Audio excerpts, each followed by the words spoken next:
Hi everyone, welcome to the channel with me, the GingerBrick Man. Today I'm going to sort of go through some background of us really. There's not much on the channel at the minute, so I'm going to take this opportunity as we're going through some storage changes to explain what we're doing, what we're about and what you can expect on the channel. Basically the store started in 2019, January 2019. I started taking the opportunity to buy some cheaper offer sets in the new year, and then started getting to the point where I go, I really want to start a bricklink store with this. It seems like too much of a good opportunity to miss, and I love Lego, so why not more Lego for me? So I quickly got too many sets for what I had in storage, which was literally just a few boxes, and I've accumulated these quite quickly. These are 4 Rayco systems. These are 60 drawers, can be split into 4 sections. I'm just missing a piece here. And when I initially bought them, I didn't have enough dividers, so it got to a point where I was getting to organisation like this. So it's been like this for a little while now. I know everything it's all organised, don't worry, it's just organised chaos. So rather than have things like this, I've now ordered, or now received, should I say, the dividers to then go through this and organise everything. So these ones I've already emptied, as you can see, which are now here. So they've been organised into colours, and then the colours are then in separate parts, so each bag's a separate issue apart, and then these are then going to be transferred back into the Rayco system. Now, how did I get like this, you ask? Well, say 2019 I started. My work involves me travelling away quite a bit. These are the bigger ones we've got for the bigger parts, and as it is with most things in life, hobbies take a back burner stand as kids in real life and work gets in the way. But now we've got this unfortunate / fortunate position of being in COVID-19.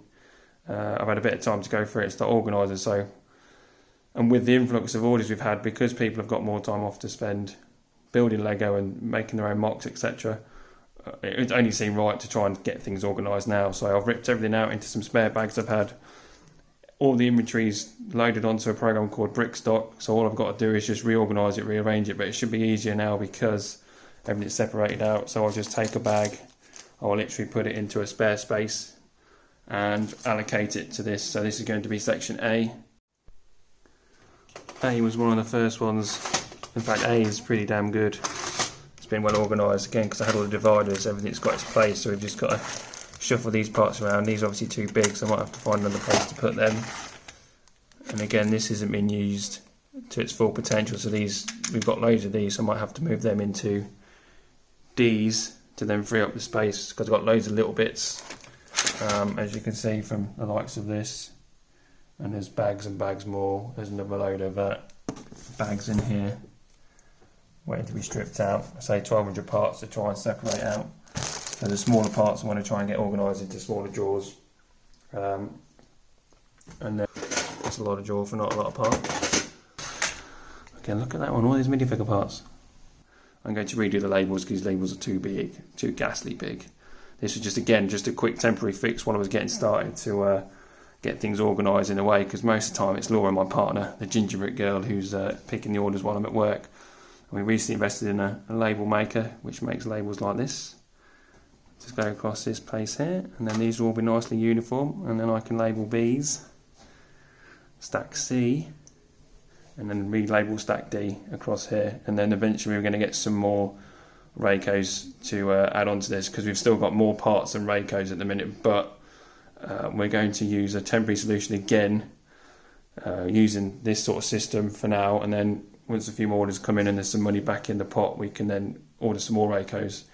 So I think this holds, with a few of the bits we've got, we're looking at 800 to 850, I think, slots, depending on how I organise it. And we think we've got at the minute close to 1,200 different parts, so we're 500-600 parts short.